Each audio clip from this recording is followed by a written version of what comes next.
Yeah, we got a damn Kennedy in this bitch. Thank you. Heath, good to meet you. Kevin, great to meet you. Yeah. Oh, you can tell us apart already. Bet you Biden couldn't do that. What the hell is a woman? A woman? Yeah. You know, I've never had any problem answering that question. You're political royalty. Why do you think the Democrat Party didn't embrace your run for president? The Democratic Party has been taken over by its corporate funders. I'm the first candidate in history that has requested Secret Service protection and been denied it. So you're actually saying to us today that big corporations actually determines who's going to run for president, not the people. What do you think their end game is? Klaus Schwab said our agenda is what they call the Great Reset. It means that you will own nothing, but you will be happy. Holy shit. I think There's a lot of people that don't own anything, they're still not happy. Why is that going to... They used to say that was a conspiracy theory. Yeah, well, there's a lot of things that are conspiracy theories. I want to talk about JFK, his death, and why do you think he was assassinated?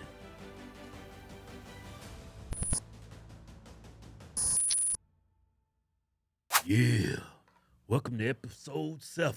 Yeah, we got a damn Kennedy in this bitch. We doing it big. Got political royalty. Yeah, before we get to Mr. Kennedy, we got to pay the bills. This video is brought to you by Optimal Human. Man, it's a damn good drink. It's a green supplement. It's got all your fruits and veggies. Yeah. Good for your gut, your brain. Yeah. Man, it's good for everything. You got some Biden brain, just sip on some of this green juice. Have you ever drank a green supplement? Man, it's like drinking a tree. It's like licking the blades. It's like licking the blades in a lawnmower. No, this actually tastes good. Yeah, it actually tastes good. Yeah. Go to optimalhuman.com. Let's get to the show. Yeah. Man, this, we got a Kennedy here. Yeah. I mean, political royalty. Thank you for taking the time to meet with us. This is absolute pleasure for us. Yeah, I'm honored to be here, Keith and Kevin. I'm really happy. I've heard a lot about the podcast. I watched your podcast with Vivek. Okay. And anyway, I'm happy to be here. Right. Okay. Yeah. First question is, you've always polled really well. Yeah. And like I said earlier, you're political royalty. Why do you think the Democrat Party didn't embrace your run for president? I think they didn't embrace me the same reason that they didn't embrace Bernie, because the Democratic Party has been taken over by its corporate funders, like BlackRock, State Street, Vanguard, by the military contractors, Northrop Grumman, General Dynamics, Raytheon, Boeing, Lockheed, the big pharmaceutical companies which now fund the party. And I'm an existential threat to those interests. Right, exactly. So I think Bernie was too, to the big, Wall Street interests, particularly that call the shots now at the Democratic Party, and I think that was I think they would have rather lost the election than have Bernie Sanders as the standard bearer, and I think the same is with me, because they'd lose their funding, they'd lose their loyalty from those corporate patrons. So you actually saying to us today that big corporations actually determines who's going to run for president, not the people. Not their constituents. I think that actually is a way of saying it that I think is accurate, because I don't think it's directly. I don't think the board of Raytheon says this is the guy we want. I think there's a system in place that makes sure that people that they don't want do not get on the ballot. Yeah, they've always portrayed Trump as a threat to democracy. But even though hyperbole? Yeah, I mean, I want to ask them, they literally kept you from running for president. The Democrats did. Well, they did keep me from running on their ticket. I mean, they say Trump's a threat to democracy. It sounds like they're being hypocrites. And they're trying to stop me from running now because they're trying to block me from getting on the ballots. And then, I think part of the strategy of denying me Secret Service protection is to keep me from running a viable campaign, because I have to pay for security. We've had a number of very, very realistic threats, plausible threats. And So 1 out of every $3 that we raise goes to security. Right. And that's money that can't be spent on ballot access, it can't be spent on advertising. And, it's a way of crippling my campaign. When my uncle ran, President Carter, who didn't like him, they really didn't like each other. They had a loathing for each other. But President Carter gave my uncle Teddy Secret Service protection. This is in 1980, 550 days out. So even before he announced, just because that's what you do. Yeah. And I'm the first candidate in history that has requested Secret Service protection and been denied it.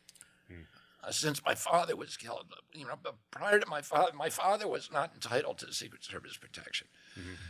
Because prior to 1968, you only got Secret Service protection when you were the nominee of the party. So nobody got it during the primary season except for the president himself. And then when my dad died, they immediately changed that law, and they gave it to everybody who was running that year. They gave it to George Wallace, they gave it to Humphrey, they gave it to McCarthy, and they gave it to everybody on the Republican side, to Nixon. And ever since then, they've given it to anybody who requested it. They're required to give it to you 120 days out. But they've given it to over 30 people. They gave it to Barack, they gave it to Jesse Jackson, they gave it to, Trump gave it to Biden, Biden gave it to Trump early. There's been a lot of firsts over the last several years. Trump's been first president to be indicted, be impeached twice, and now it seems like they betrayed you and your family, because your family has given a lot to our society, presidents, politicians, and then you want to, I'm assuming you're running for president because you think you could do a better job than Biden. For them to not put you on the ballot, not even give you the opportunity to run against Biden, I just look at that as a betrayal. Hypocrites. Yeah, and a betrayal. Yeah. Of you, the country, and everything. I don't like to complain about my situation, but what I would say is it's not good for the Democratic Party. It's not good optics for the country. We're supposed to be the exemplary democracy on earth. You guys went and served our country, and because you're proud of our country. It's the world's exemplary democracy, and we're supposed to be modeling how the rest of the world does it. When we became a democracy in 1780,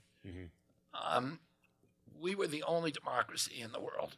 And by the Civil War, by 1860, there were 6, and they were all modeled on us. And by the mid-1960s, there were 190, all modeled on us. Right. And so, we really were the exemplar. We were the template for the role model for the rest of the world. Right. And people looked at our institutions, our courts, our regulatory agencies. Like most of the countries in the world, most of the new countries in Africa and Asia, they didn't have a scientific agency like NIH or a health regulatory agency like FDA. And a lot of them, for their constitutions, they just say whatever FDA says, if FDA approves a drug, it's approved in this country. Right, yeah. So, we were really, the institutions are democracy. Everybody looked to us about how do you run a democracy? How do you create it? How do you build it? And, now we're showing people how to sabotage it, right? Yeah. Right. I mean, this world would be a lot different place if the United States was never established.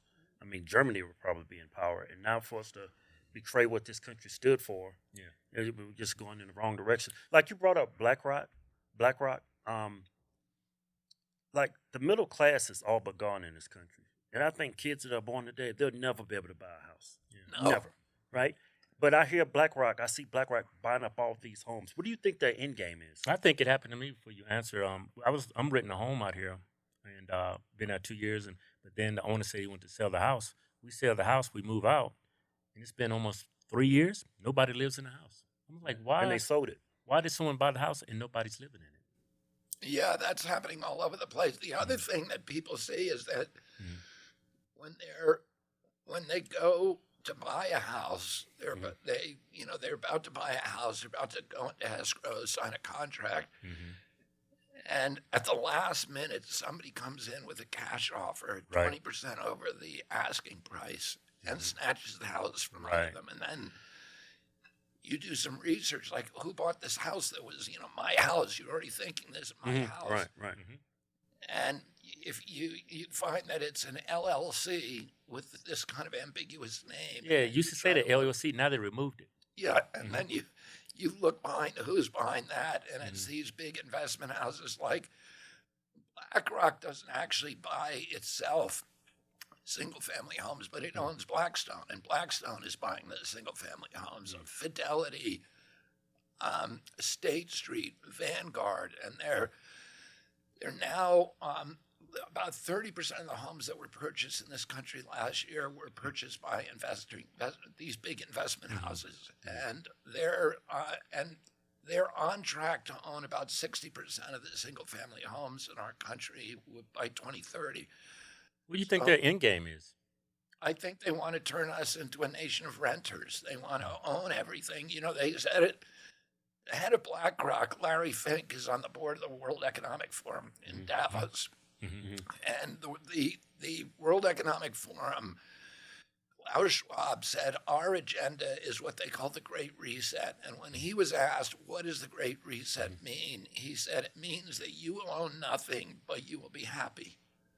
So, Holy shit. I think Well, there's a lot of people that don't own anything. They're still not happy. Why is that going to? I don't think that they really want to make us happy. I just Right. think they're saying we're going to be happy. Don't worry about it. We're going to be happy, but Yeah. we're going to own everything. They're going to own everything, and we'll own nothing. And I think, but when you turn America into a nation of renters, when we go from being a nation of owners to being a nation of renters, we go from being citizens to being subjects. Sounds Right. like they're using capitalism to turn us into a socialist country.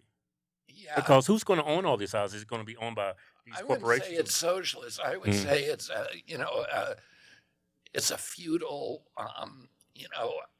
aristocracy, a corporate kleptocracy, Okay. with the rest of us working for them, or on some kind of, now they're going to control AI, and AI, when that happens, a lot of people are going to lose their jobs, and then what do you do? Yeah. There's, what Elon Musk said, he said that AI it's going to take our jobs first and then it's going to kill us.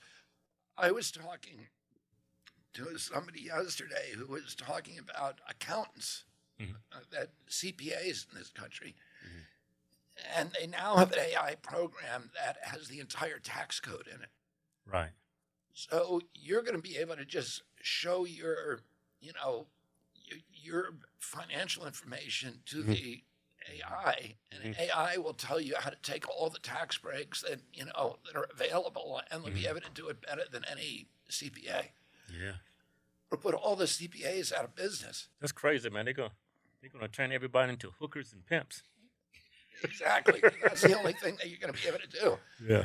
And there's certain jobs. The only job when we used to think that AI was going to take the jobs, the sort of the blue collar jobs, but the lawyers and the accountants, the artists would be safe. And what they're finding now, what we're seeing now, is that those are the people whose jobs are being, are the first to go.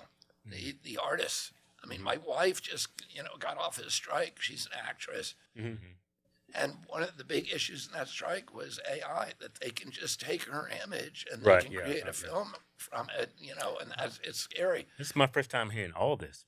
Yeah. I knew it was a big issue, but I didn't know it would go that deep. Yeah. Oh, the jobs that they can't take are the trades, because if you need Manual labor. right? If your toilet cracks, you need a guy to come over and fix it. The AI can't do that. He can't. The electricians, the carpenters. I guess give him time, I guess. Yeah, you seen that movie, I, Robot, right? They was chopping and making food, drawing pictures. That was all in the movie. Hey! Hey! Hey! I used to like a white guy. Hey! We got these Jeep Wrangler, Rubicon, 20, 24, 37-inch tires. 18-inch wheels. Y'all know why we do this, right? Wow. Not just because we just great black guys, because we're giving back. Yeah, we used to give thousands of dollars each month advertising our giveaways on Facebook, and all they was doing was censors. I said, no, I'm not doing that. Let me talk. I said, I ain't doing that no more. I'm gonna incentivize the people that support us. That's why we give back. We gave up back how much? About $2 million in trucks and cash? Yeah, something like that. Man, it's a bunch. Go to fisherhorsestwins.com. Anything you buy from the site, yeah, get you automatically entered to win. Yeah. No purchase necessary. Board where prohibited. See official rules for details. Yeah. But I think those companies. I mean, you're right. Our kids. I have 7 kids.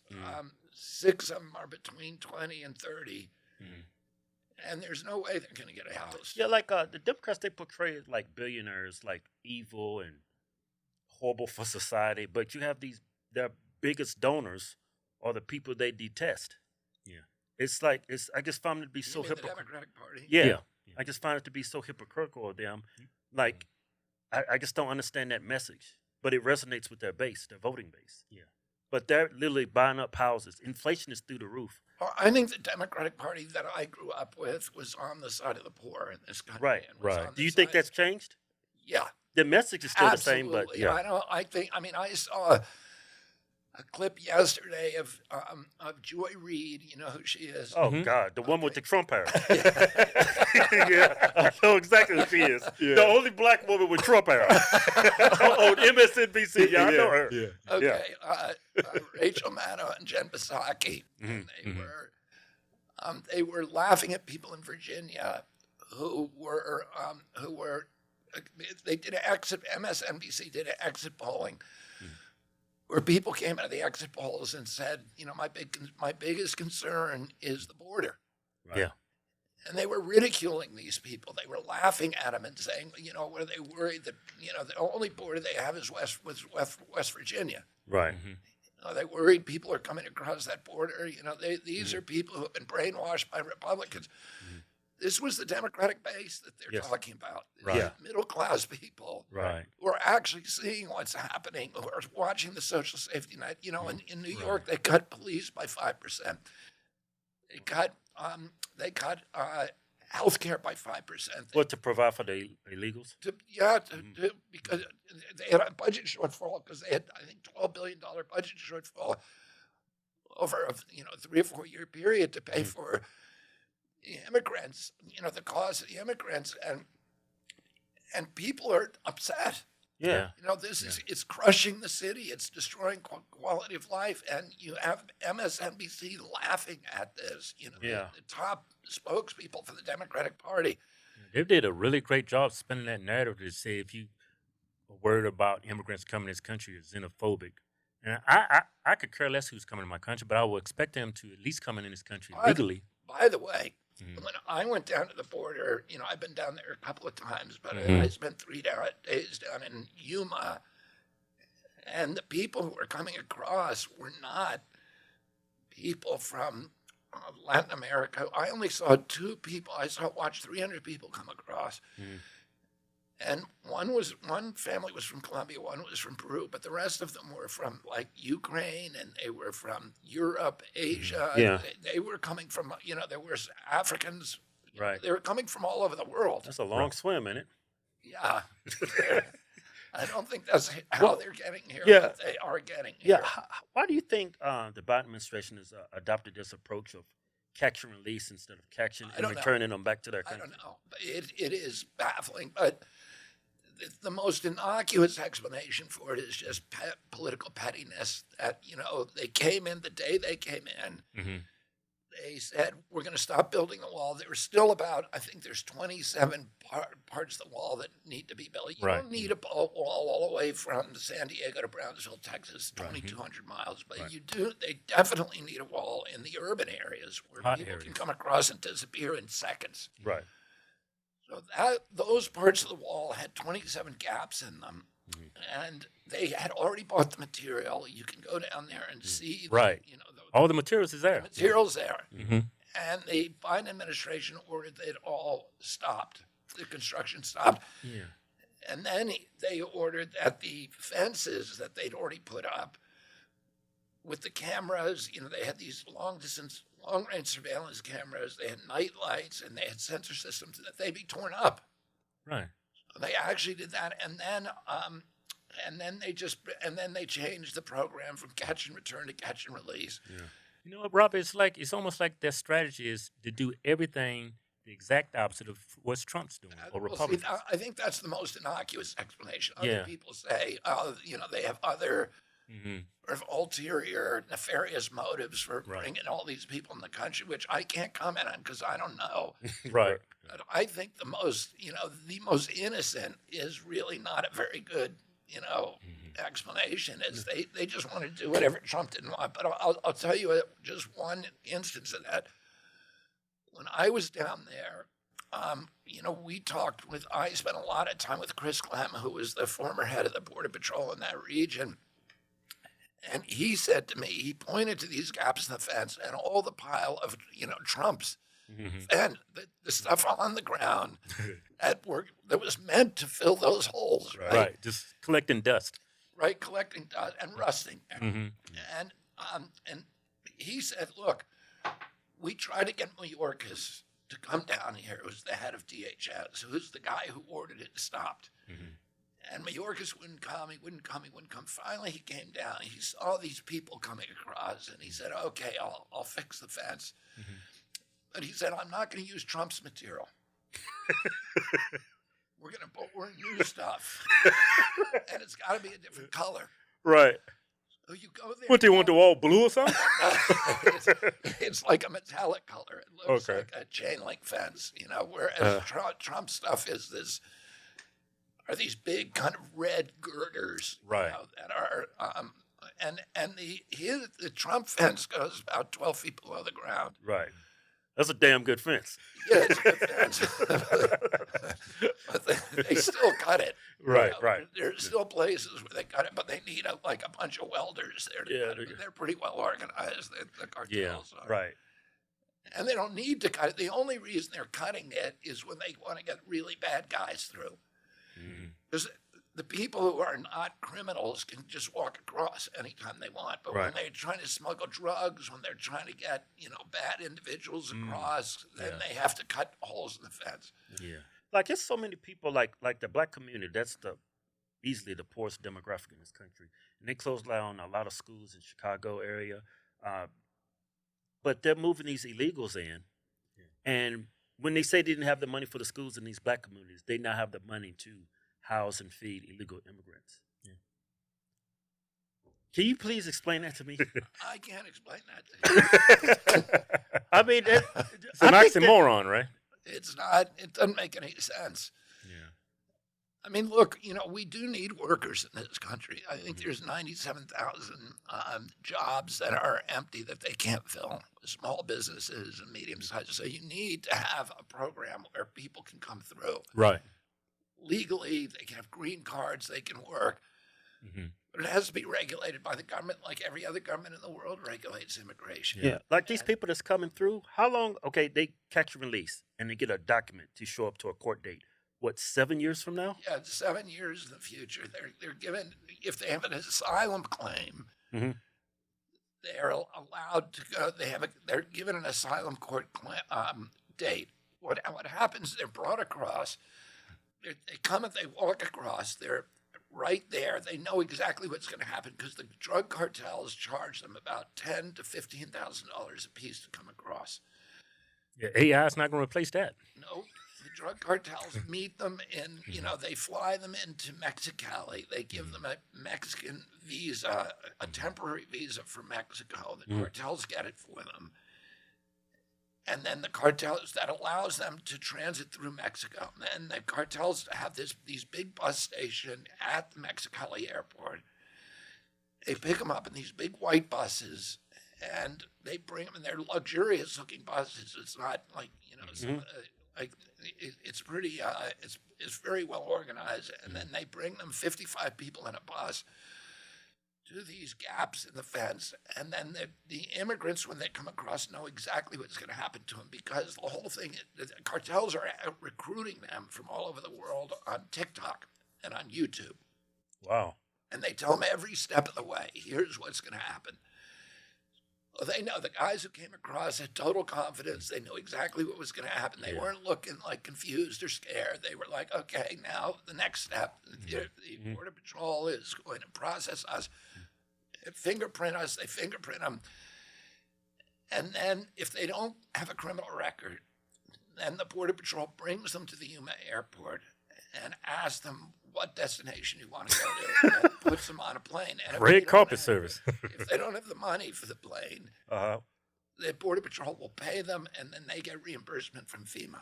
If you can imagine this, 7 million people have come across. That's a lot of money. Yeah, And all these videos on YouTube? yeah, the video. Apparently, I haven't seen the videos, the recruitment videos, but apparently they're in every different language. Wow. I And believe it. recruiting. The first group that I saw come across was 110 young men from West Africa. Uh-oh. That sounds like some good work. There to goes me. the neighborhood. Just joking. And the second two buses that came across were from Europe and Asia. Man, it's But the Democrats are claiming that these people are seeking asylum. They're running from Well, you know persecution. what? I asked. Listen, I don't know. I don't think that's true. And the reason I don't think that's true is because I interviewed 110 people at the border, and only 2 of them even claimed to have asylum. Now, everybody That's what- who yeah. comes across should be saying, I want asylum. They just want a job, right? That's all. They all just said, I want a job. I'm here for a job. So, I mean, so the Democrats are just pretty much lying about what's going on at the border. Yeah, they are lying about it, because every time I see Yorkers or President Biden or, or anybody from the administration saying there's no problem, this isn't happening, I've seen it with my own eyes, and it is insane. It's really surreal when you're down there. And the Border Patrol, 9 of them have committed suicide in the last year. Really? They're totally demoralized. And they can't because they get know what they're recruits. doing is wrong. And they can't live They with know it. it, and they've been told not to do their job. They've been told, their job is to protect the border, to keep people from coming across, and they're told, bring them across and put them on an airplane. They're utterly, utterly demoralized, and it's sad. Yeah. And, and by the way, the immigrants who are coming across, they've been exploited, extorted. They robbed. The Peruvian couple said, before they came across, the cartels took their whole life savings from them. A lot of them are beaten. A lot of the people are raped. I went and spent a day at a child rape center there, where they're treating children, 11, 12-year-old kids who've been raped, and a lot of women, of course, who've been raped. There's a tree called the rape tree that you can see from the fence, where the cartels extract the final payment. From it's a horrible situation. So we've created a humanitarian crisis there. We're not solving a humanitarian crisis. I have great compassion for the immigrants who are coming over, but What's that one guy from El Paso? He was going to run for senator in Texas. What's his name? He's a fake Mexican guy. I forget his name. Damn, it's on the tip of my tongue. Tell me I'm having Biden brain right now. He was. He's from about El as Paso. Mexican as Taco Bell. Yeah, but he's got a nickname. I don't know why. He's a white guy too. Robert Francis something. Yeah. You know what I'm talking about? What's his last name? I can't think of it. Y'all know Robert. Y'all know. Oh, Beto O'Rourke. Beto O'Rourke. Okay. Beto O'Rourke. Yeah. The reason why I bring up his name, like the message coming from the Democrat side is so disingenuous. How'd you say his name is Robert Francis? That's his real name. I think that's Something his like Robert. That's his really? real name. Yeah. He's actually Irish, I think, but he goes by Beto because he does that for the Latino vote down in Texas. But I'm not even trying to go into that. The reason why I bring up his name, I just find the Democrats' message about what's going on at the border so disingenuous. Like he posted a picture when Trump was in office of these migrants. I think it was a father and a daughter, or it was a couple of people drowned in the Rio Grande. And he literally stood on their graves and blamed that all on Trump. Yeah. When I know for a fact, there's probably hundreds of people that die at that border every year just trying to make it here. Why do you think when Trump was in office, Democrats did that? Why do they blame Trump? Yeah. Well, obviously, When it's happening all the time. You know, this is. I mean, we just find the Democrats very disingenuous. I had a friend, a good friend of mine, who I used to kayak with a lot, and he kayaked the entire length of the Rio Grande River, which is hard because a lot of it's dried out. Mm-hmm. But he said that he found more bodies in that river. Mm-hmm. It's something that happened a lot. It happens all the time. And it's been happening for decades. Yeah. And neither side wants to claim them. And, so he had all kinds of, these really kind of sad adventures on, on that river. Yeah, you can't blame it on any president. It's happening every day. And that was 20, 30 years before Trump. If you was president, what would you do about the border? I would close it. Right. I would use the physical barriers. Mm-hmm. There's a number of things I would do. One, first of all, you need physical barriers. There's some places I would reconstruct the fence. I would put up immediately these, surveillance cameras and the censoring equipment. And then you need to send about probably 200 or 300 asylum court judges to the border to adjudicate the cases. I would reinstate the catch and return program. I would reinstate the Migrant Protection Act, which requires people who are seeking people who come from another country into Mexico, then come to the border demanding asylum, that their cases be adjudicated in Mexico. So they would go to the U.S. Embassy rather than the border. And then the other thing that I would do is I will, what I'm going to do the first day that I get into office is I'm going to order the post office and the State Department to issue passport cards to every American who wants them for free if they can't afford them. Mm-hmm. A passport card is a federally issued photo ID. Mm-hmm. That and it doesn't have your vaccine or your medical information or your economic. It's just an ID, but it's a federally issued ID. That solves a lot of problems because there are millions and millions of Americans who do not have an ID. They're mainly Democratic voters. Why is that? Well, because it's blacks and minorities in cities, in urban areas who don't need driver's licenses. It's elderly people whose driver's licenses have expired, and it's students who don't have licenses, and those are all Democratic demographics. Mm-hmm.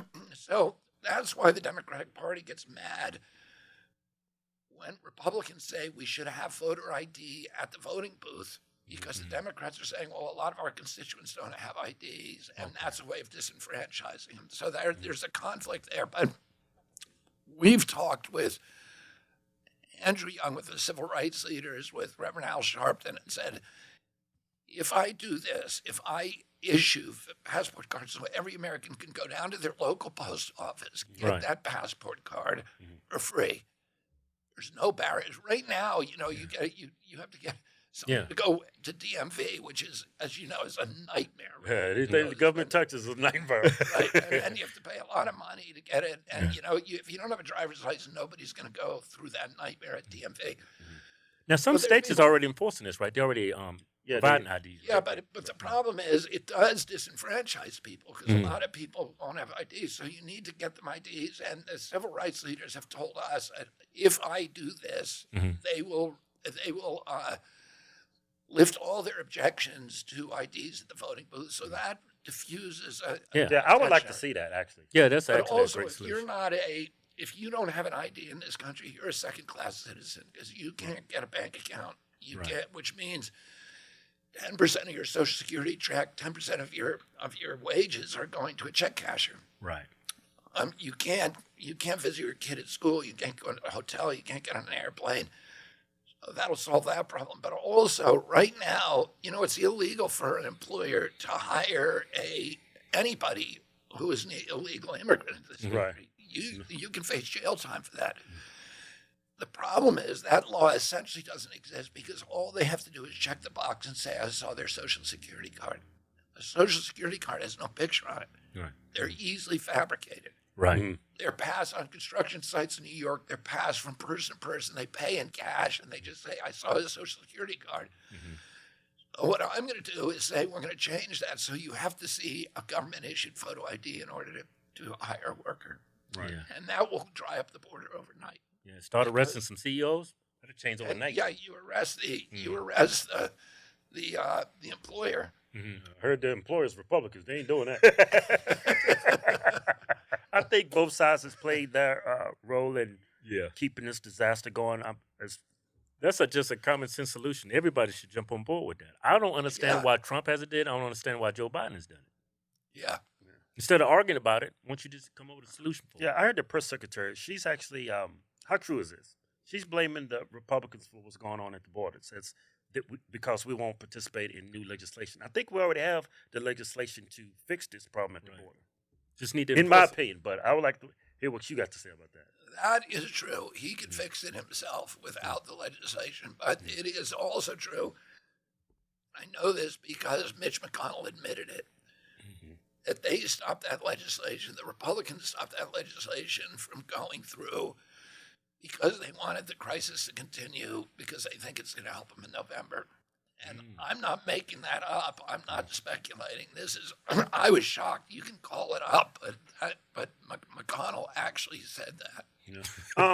What I've Spilled the beans, huh? what I heard from Republicans is, the reason why they didn't support that new legislation is because it was gonna make the problem worse. It was gonna aid. It was gonna increase the processing of illegals into our country. It wasn't gonna keep them from out. It was gonna keep them. I don't really know. I know that there was also It was the aid to get them in the country. at least one of the bills was linked to funding for Ukraine, and Right, it's like stuff in the bill that shouldn't be in the bill. It should just yeah, be. and they shouldn't have. They shouldn't have coupled those. They needed Right. to The decouple and Democrats, just say- Democrats good at that, right? Yeah. Let's sneak some shit in this bill real quick. Well, they all are. Yeah, we got a damn good episode going on. And before we get to that, hey, over 94% of y'all are watching, but you ain't subscribed. What kind of bullshit is that? Did you forget? We got a lot of damn good shows coming. Yeah. I mean, famous people. Yeah. I'm not having a bunch of plumbers and got some real people. Well, they real too, but No, they ain't. they ain't famous. I got famous people coming on. Make sure you subscribe. Hit the bell for notifications so y'all get notified whenever we got a damn new show coming. Well, these people, they got brains. They know how to subscribe. And Well, the white producers is telling us to say that shit. Why do you, Rob? Why do you think the situation in Ukraine evolved in a war under Biden's presidency and nothing occur while Trump was in office? I mean, I think they wanted the war. Yeah. Who wanted the war? The people specific. I think Biden has always been in league with this group called the neocons. He's always been a warmonger his whole career. He was the Democrat who led the charge for the Iraq War. My uncle was leading the charge against it. And my uncle was very close to Biden, but Biden has always been like that. But the U.S., the people who wanted the war, I mean, who wanted the war, there's a group who've been dominant in the State Department for many, many years, since at least 2001, called the neocons. They're the same people who got us in the Iraq War, which was just dreamed up. Right, Saddam Hussein had nothing to do with bombing the World Trade Center. Yeah, what did Bush say? They got weapons of mass destruction. Yeah, so they just lied us into it. But he was surrounded by neocons. Dick Cheney was one. Paul Wolfowitz. Got to throw a Bush in there. Yeah, Bush was it was the neocons who were running that administration. They were then discredited.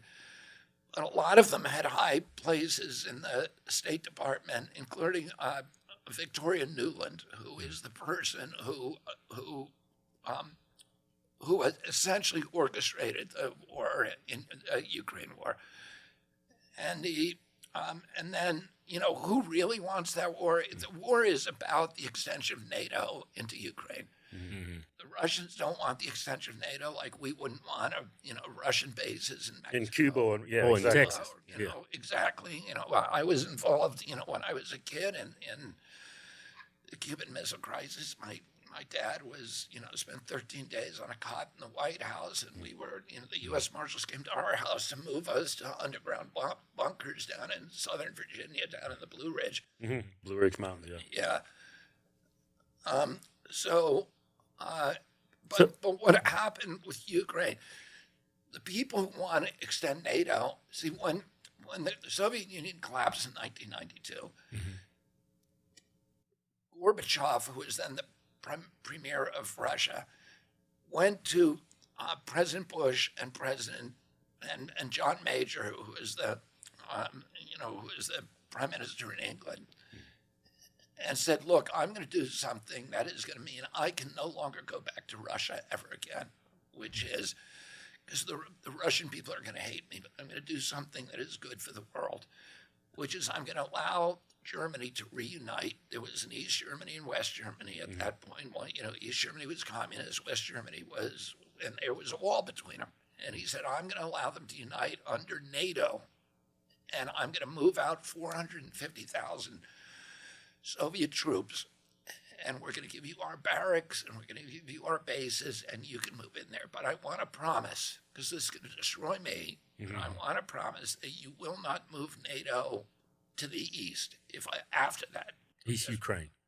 But you say east anyway, anywhere, because Russia was going to walk away from all of its former Soviet states, from Georgia, from Poland, from all of these communist states who are now going to be freed.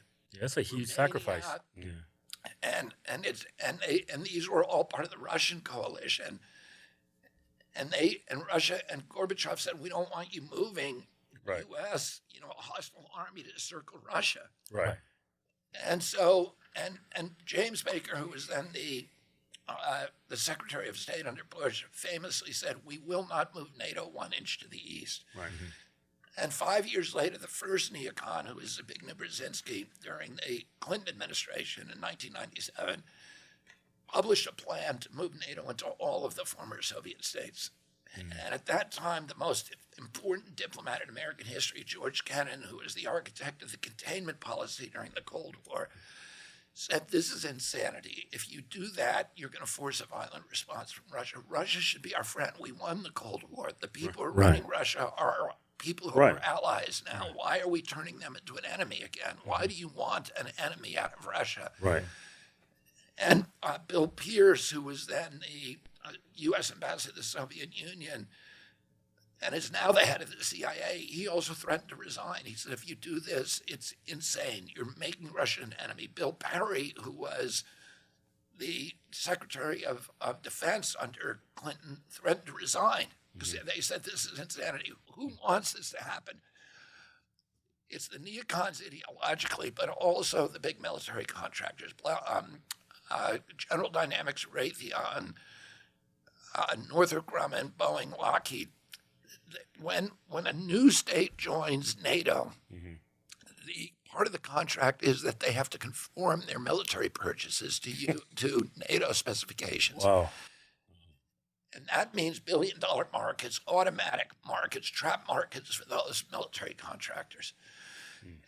And then they have Congress people who are, in the districts where their plants are, who they basically, dictate orders to.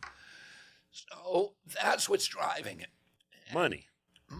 And It's not a threat to democracy for Ukraine. That's what I'm hearing from CNN. It's a threat to their democracy. So they've pretty much demonized Putin because he's trying to defend his own borders and way of life. Well, what happened is Ukraine, first of all, Russia has a legitimate security interest in Ukraine. Russia has been invaded 3 times through Ukraine. The last time they were invaded, Hitler killed 1 out of every 7 Russians. Well, I didn't know that. Yeah. Imagine that. So, imagine if that had happened here. Of course, if people had come through Mexico, we'd say nobody goes to Mexico and nobody. Right. Why do you think the mainstream media don't point that out? Because I think they're all, It makes them like government-ran media. Yeah, they're government-run, essentially. So then, so we put also, we've moved NATO now 1,000 miles to the east, not 1 inch, 1,000 miles into 14 new countries. We put Aegis missile systems, which are nuclear-capable Tomahawk missiles, in Romania and Poland, 12 minutes from Moscow, from the Kremlin. We could decapitate the entire Kremlin leadership in 12 minutes. which destabilized. And then we walked away from 2 intermediate nuclear weapons treaties with Russians. The Russians wanted to keep those treaties. Right. We wanted to put missiles in to hit Russia. So we put these systems in, and Russia's going, this is crazy. You can't do this. CNN paints Putin as like this maniac, murdering person. Why would you get that close and put some? So then what we did, and Ukraine, what Putin kept saying, and what the whole Russian leadership was saying is, whatever you do, and we don't like what you're doing, we think it's terrible and it's destabilizing, but you can't do it in Ukraine. Ukraine is a red line for us, and they said from the beginning, we're going to go to war if you do it. Right. So then Ukraine had a government, an elected government. I heard it was fixed. 2014, no, they had an elected government that was neutral.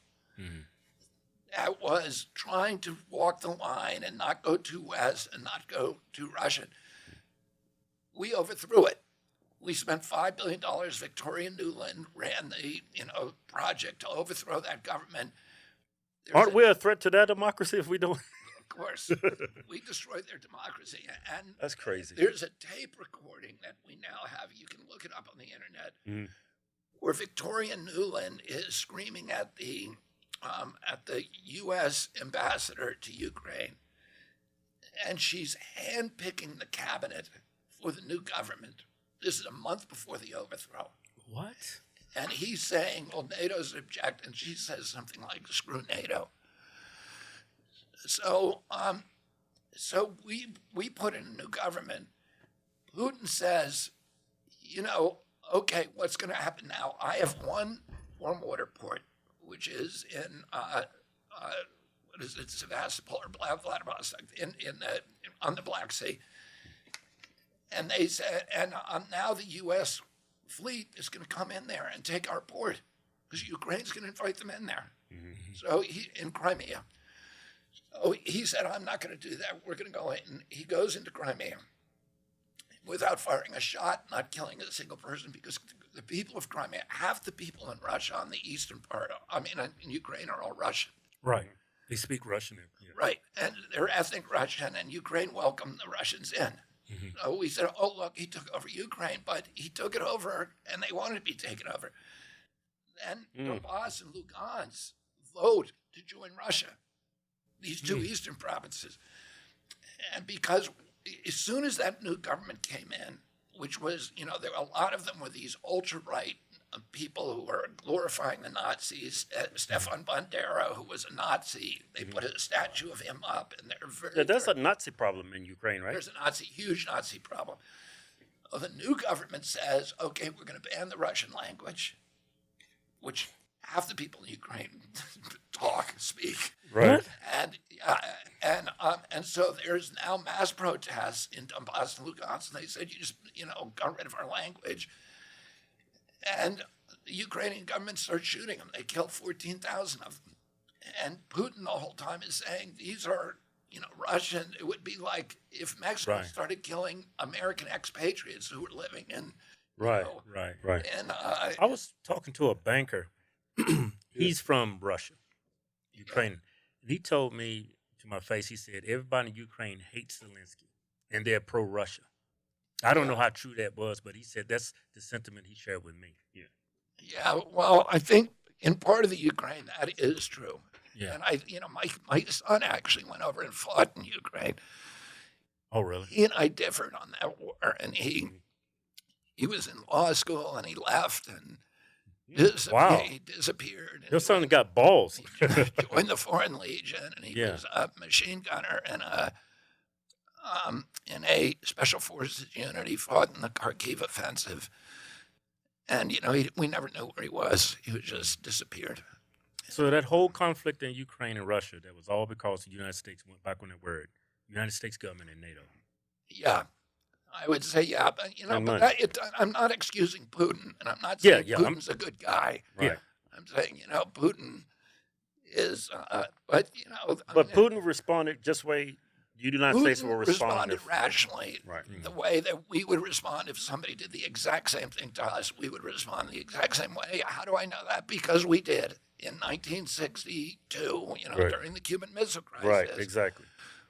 We were ready to go invade Cuba, and we did an embargo and a blockade, and of the ExCom committee that was then advising my uncle, 11 out of 13 of them said we need to invade, and my uncle was like, hold off for a while, let's see if we can do it another way, and then he agreed secretly. He and my father did a secret agreement with Ambassador Dobrynin at that time, and with Khrushchev, that if Khrushchev removed the missile, Khrushchev put the missiles in Cuba because we had put missiles on his border in Turkey. Right. And he was saying it's tit for tat. Right. And so my father and my uncle said, look, if you remove them tomorrow from Cuba, we will, within 6 months, quietly remove them all from Turkey. That's when politicians in this country were sane. Yeah. As president, how would you think you could fix this situation in Ukraine? Yeah, I would negotiate a peace. I mean, Putin has repeatedly tried to negotiate a peace. And in fact, he negotiated 2 peace agreements with Zelensky. Zelensky is a U.S. puppet, that we put in there. And he's our puppet there. And he knows if he crosses the U.S., his own ultra-right people will kill him. And the U.S. will stop protecting him. So he does what we say. So he ran in 2014 or 2019. He ran saying, I'm going to sign, because Putin said, look, I don't want to go into Crimea. Let's negotiate a peace. Right? And the peace will be, you agree, 3 things he wanted. He wanted to keep NATO out of Ukraine. That was number 1. He wanted to denazify the Ukrainian government. And he wanted to make Donbass and Lugansk and Crimea semi-autonomous regions of Russia, just like Quebec is a semi-autonomous region of Canada, right? Where they can have their own language and they can protect their citizens, but they're still part of Ukraine. So he negotiated that with Britain, with Germany, and France, and they all agreed on it, and with Ukraine. The Ukrainian parliament refused to ratify it, and Zelensky ran in 2019. He's an actor, right? Right, yeah. You know what he did, right? What did he do? He had a show. He was a comedian. Yeah, right, yeah. And he had a show Right. about a comedian who, by fluke, gets elected president of Ukraine. That was his show. Right. Okay? I seen him in a video. He's wearing high heels and he's like, yeah. So now he's leading the war. And CNN is calling him George Washington. Yeah, he's the new George Washington of Ukraine. Yeah. So he then wins the presidency because he ran on one issue, which was peace. I'm going to sign the Minsk Accords. And he gets in there, and for some reason immediately pivots and says, I'm not gonna. So then Putin says, okay, I'm going into Crimea. He goes into Crimea. He sends 40,000 troops into Donbass and Lugansk. And we say, oh, he's trying to take over Europe. Right. There's 44 million people in Ukraine. You can't take over Ukraine with 40,000 troops. He clearly did not want to take over. He wanted Zelensky back at the negotiating table. So Zelensky came back, and the U.S. wouldn't help him. So he went to Naftali Bennett, who's the prime minister of Israel, and he went to Ahmed Erdogan, who's the prime minister of Turkey, and he said, will you help me? And they said, yes. So they negotiated a new deal that was kind of Minsk Accords 2. The Russians agreed to it. Zelensky agreed to it. Zelensky initialed it. The Russian negotiators initialed it. And then Putin began withdrawing all of his troops from Kiev. And then Biden sent Boris Johnson over. Boris Johnson, the former prime minister of England, sent him over and told Zelensky, you can't do it, tear up the agreement. And they tore it up, and since then, about 500,000 Ukrainian kids have been killed, totally unnecessarily, because of Biden ordering that, making that order. That's a lot of deaths. Now, you very close to Joe Biden, right? I was. Yeah. I wouldn't be close to somebody like that. Yeah. What? I wouldn't be close to somebody like that. Personally, somebody. I don't think he. Listen, I don't think he's in possession of his faculty. He's not the person that I knew. Right. I mean, Do you think he's running this country? I don't. He's definitely not on Twitter. You know what? I don't think he would. He would deny me Secret Service protection. Right. Yeah. It's just that, like he was a decent person, and a decent person wouldn't do that. So you think he's not mentally fit for office? I think my son Connor says the government's being run by anonymous men in lanyards. A bunch of guys who who got their feet on the desk and saying, "Guess what? I'm president," and nobody knows it. I think the Republicans know it. Democrat voters don't know it. Everybody knows it but them. Yeah. I want to change gears. Jake Sullivan and Avril Haines and those and Victoria Nuland, who now I think 2 days ago announced her retirement. But I think those are the people who are calling the shots, and then DNC people who we don't even know about. Yeah. Sounds like our democracy is dead. Yeah. Well, very close to it. I think when we go vote, it's just because it's theater. Yeah, it's kabuki theater. Yeah. I want to switch gears. I want to talk about JFK and his death, and why do you think he was assassinated? I mean, the people who, first of all, the evidence of the CIA involvement in my uncle's death is now so not only in the murder, but also then the 60-year cover-up. The fact that the CIA still is violating the law and not releasing, the last few thousand documents is itself evidence of culpability. Right. And, that the big question is Trump and Biden both ran saying we're going to release it all. And why didn't they do it? Why didn't Trump do it? Right. I didn't know that. Right. Yeah. Right. Oh, and somebody should ask him that question. Right. If I can get him on the show, I'll definitely ask him. Yeah, you ask him that Yeah, I question. had Robert over. He was talking shit about you. That's what he told me. And I want to hear your answer. Listen, We got an important announcement for y'all. A damn important announcement. Show do. The value of the American dollar is getting weaker and weaker. And don't believe Biden and his lying media. He's a liar. When he tell you there's no inflation. Inflation's going crazy. Look, you see it all around you. You got grocery bills, real estate market, gas prices, everything's going up. Everything going up. Yeah, it's because the strength of our dollar is going down. Just like y'all, we've been trying to find different places to put our money, keep it secure, because every day the Fed is printing money. Yeah, like it's non-stop, like it's monopoly money. And of course, mainstream news outlets. Yeah, they ain't gonna talk about it. Yeah, they're not gonna cover it. So we go to Dr. Kurt Elliott for all our economy updates. That's a damn good white man. Damn good white man. That's a damn good white man. And he's smart too. Yeah, he is. Dr. Kurt Elliott is a precious metals expert and has been working in the gold and silver market for over 20 years. That's a long time. Yes. 20 years? Yeah, that's why we partnered with Dr. Kurt. Go to harshtwinsgold.com. Signing up is totally free, and Dr. Kurt's team of advisors will listen to all your concerns you may have about your economic future, talk you through the right plan that especially fits your needs. Go to harshtwinsgold.com. It's not our gold. It's just our website. Go to harshtwinsgold.com right now and secure your economic future today for you and your family. Man, I wish I had me some gold in my basement. Yeah. I have a long relationship with Trump. I sued him twice, and You sued him twice. I sued him to prevent him from building golf courses up in the New York City reservoir watershed, and I won both lawsuits. Oh, okay. But even then, He didn't owe you money. Nothing like no. There's a lot of people who are in that situation. But even then, I would see him, and we always got along. And he was always, he was very kind. He was very generous. He gave money to my siblings, two of my siblings who were running for political office. Oh, really? Big contributor, yeah.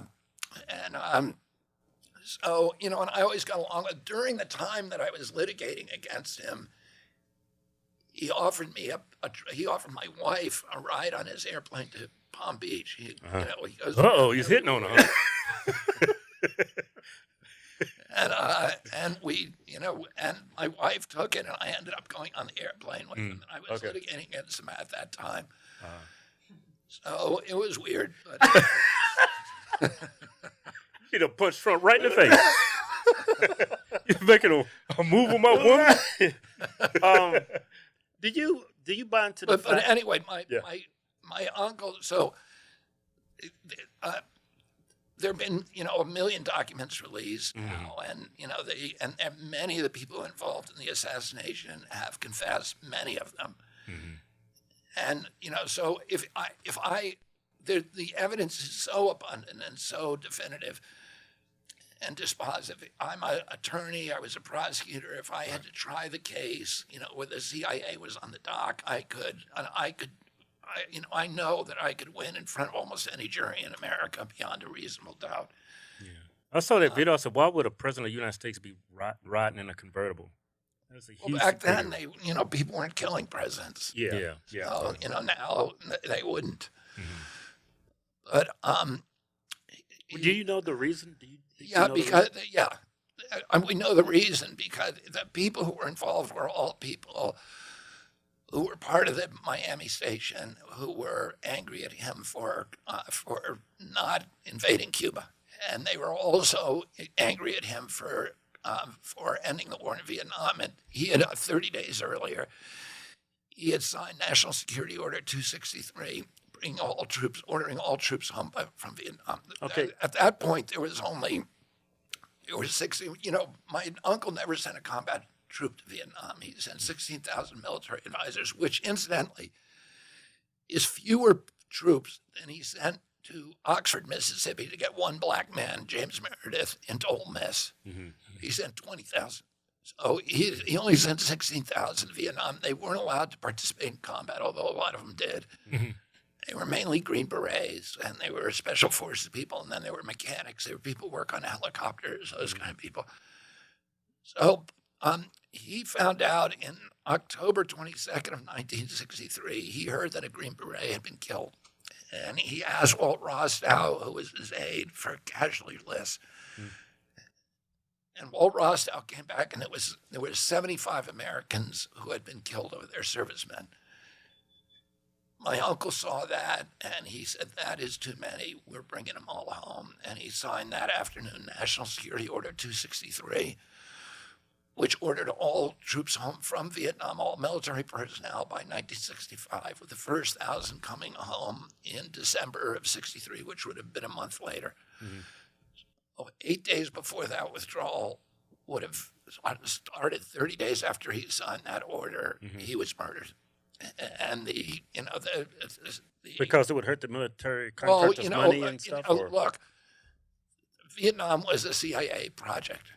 CIA from beginning to end. CIA ran the government, and I think 16 of the provinces in South Vietnam, and from beginning to end, it was a CIA project. And the same people who were involved in his assassination, people who were later part of the Operation Phoenix program, David Morales, David Adley Phillips, E. Howard Hunt, the people who were kind of the masterminds of the assassination and Bill Harvey were involved principally in Cuba, but also in Vietnam. These were the same people who had run the overthrow of Jacobo Arbenz in Guatemala in 1954. And they ran the Bay of Pigs, and they ran the assassination programs, Operation Mongoose, Alpha 66, all the assassination programs for Castro. So they were professional assassins, a lot of them. And those are the guys who killed my uncle. And as I said, many of them confessed, did mainly deathbed confessions. Yeah, so a bunch of neocons who was hurting our money. These were people. They were ideologues. They were, and they were all involved with the mafia, because there are three mafia families: the Trafficanti, Santos Trafficanti from Tampa, Sam Giancana from Chicago, and Carlos Marcelo, who's from Dallas and New Orleans, who had casinos in Havana. That were their principal sources of income. And Castro had closed all the casinos, so they wanted to kill Castro. And that's why they were recruited by the CIA. But Bill Harvey was the Miami station chief. He hated my father, hated my uncle. And he had befriended a mafia chieftain whose name was Johnny Roselli. And Roselli became a liaison to those three mafia chiefs. And so they were collaborating with the CIA and how to murder Castro. And all of the projects were joint collaborations between those three mafia families and the CIA. All of those characters were involved in my uncle's assassination. There was a guy. I'm very good friends with Woody Harrelson. His father was a hitman, and who died in prison in Texas in maximum supermax. Woody Harrelson, the actor, the comedian? Yeah, his father was a guy called Charles Harrelson, who was involved in my uncle's assassination. Wow. And he was he was a very gifted, talented, brilliant guy, and who was recruited from when he was very young. He was in the military. He was recruited out of the military. He was a sniper by the CIA. He was not involved in the shooting, but he confessed to it. And he told Woody about it. And I've, talked a lot to Woody about it. But also, there's pictures of him there. Wow. If you look up the Three Tramps in Dallas. These were three men who were found hiding in a boxcar. I mean, the boxcar was right behind the grassy knoll. There was a rail station behind the grassy knoll, and there were three men who were described as the Three Tramps, and they were photographed being walked by the police through Dealey Plaza. There was a temporary police station there, and one of those is Woody's dad. Wow. Oh, but so my uncle, and They used to say that was a conspiracy theory. Yeah, well, there's a lot of things that are conspiracy theories. The word conspiracy theory means something the government doesn't want you talking about. So, I mean, I was told it was a conspiracy theory that glyphosate from Roundup caused cancer. And I won, I was part of the trial team that won 3 jury verdicts, $2.2 billion. Right, you're, a lot of your work you've done in the past, you're an environmental lawyer. Yeah. You're fighting for what corporations do to American citizens and just ruin their health. We have experience with that because we lost our father. I actually lost my father on my 14th birthday. He's working at a factory called Fieldcrest Mills. There's a lot of cotton dust. He developed a condition a lot that was very similar like mesothelioma. Right? Yeah, that's very exactly similar to black lung. It's the same as white lung. Yeah, they told him, no, it's because you used to smoke 10 years ago. Yeah, of course. Yeah, and they denied liability and everything. Yeah. But I didn't have you back then, man. You should have called me, man. We would both be rich today. Hey, I got to ask you a question. I would want that fucking money anyway. Kill my dad. Yeah. Hey, I got to ask you a question. And I'm only going to ask you because you're a Democrat. I would never ask a Republican this. Yeah. But I have to ask you, what the hell is a woman? A woman? Yeah. A woman is biologically, what is a woman? Yeah. That's what I would say is, I don't think, I've never had any problem answering that question. Yeah. You consider yourself liberal, progressive? Or?